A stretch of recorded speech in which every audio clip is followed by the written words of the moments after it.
علیک احسن القصص، ہم بیان کرتے ہیں تیرے پاس بہت اچھا قصہ، بہت اچھا واقعہ، بہت اچھا بیان۔ احسن القصص یعنی کہانیوں میں سے بہترین کہانی، واقعات میں سے بہترین واقعہ۔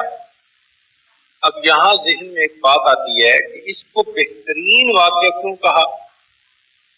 تو بہترین کا لفظ احسن قرآن مجید میں کئی جگہوں پر استعمال ہوا ہے۔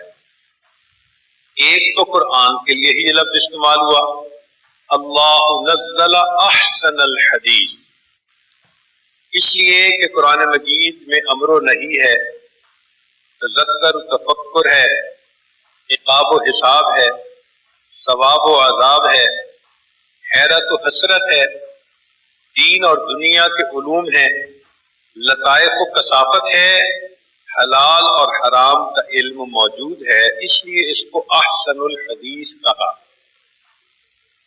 حضرت آدم علیہ السلام یا انسان کی تخلیق کا جہاں تذکرہ فرمایا احسن تقویم، تو احسن کا لفظ استعمال کیا کہ اللہ نے انسان کی صورت پانی سے بنائی۔ کوئی بھی مصور آگ سے تصویر نہیں بنا سکتا، ہوا سے نہیں بنا سکتا، پانی سے نہیں بنا سکتا۔ اللہ نے آگ سے جنوں کو بنا دیا، ہوا سے حضرت عیسیٰ علیہ السلام کی تصویر بنا دی، اور پانی سے اللہ رب العزت نے انسان کی تصویر بنا دی نطفے کے ذریعے سے۔ یہ اللہ رب العزت کی قدرت ہے، اس لیے انسان کی صورت کو احسن تقویم کہ باقی مخلوق میں سب سے زیادہ احسن۔ شریعت نے دین کو بھی احسن کہا، کیونکہ پہلے جتنے انبیاء گزرے ان پر چند چیزیں لازم تھیں، واجب تھیں، اور نبی علیہ السلام پر ان تمام کا مجموعہ آ گیا، اکٹھی ہو کر آ گئیں، اس لیے یہ دین کمالات کا مجموعہ بن گیا۔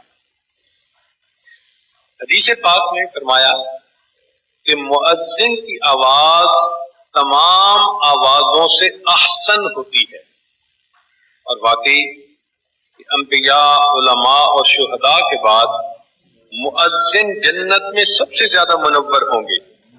مؤذن کے لیے مچھلیاں استغفار کرتی ہیں، مؤذن کو موت کی سختی نہیں ہوتی، مؤذن کو قیامت کے دن نور کے منبر پر بٹھایا جائے گا۔ تو احسن کا لفظ قرآن مجید میں اور بھی جگہوں پر استعمال ہوا۔